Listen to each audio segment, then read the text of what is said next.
2022, the region has performed better outcome than the global economy. Recovery is still underway, and yet at different speed.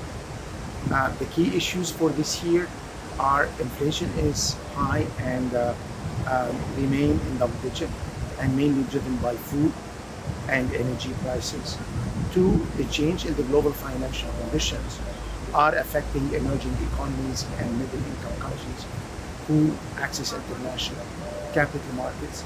Three, the level of uncertainty is extremely high, especially on food security issues.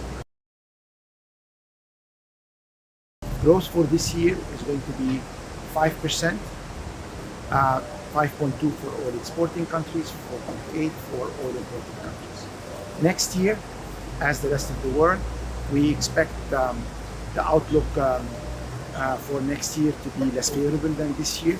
Growth will go down for both oil exporting countries and oil importing countries. And we still expect inflation will be in double digit for oil importing countries and will start receding after 2020. Look, inflation surprised on the upside. This is the third year where we have double-digit inflation, especially for the oil importing countries. The situation is different for the oil exporters, where a level of inflation is still under control. We expect still that inflation will remain high next year, driven by high food and commodity prices. And we see a broadening of the inflation beyond headline inflation. And this is where our recommendations for countries in the region is to use the monetary policy tool in order to control the level of inflation and to keep it through monetary policy tightening under control. Well, first, I think what is important is to control inflation, because inflation is the most inefficient and regressive tax on people.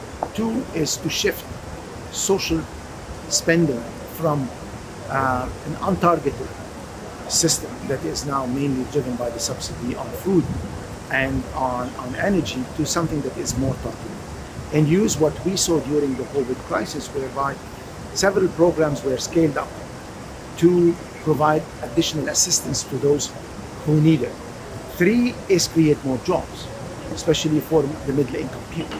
And this is where accelerating the transformative recovery through reforms, improving access to finance, addressing issues of informality will help the recovery to be more rich in terms of growth.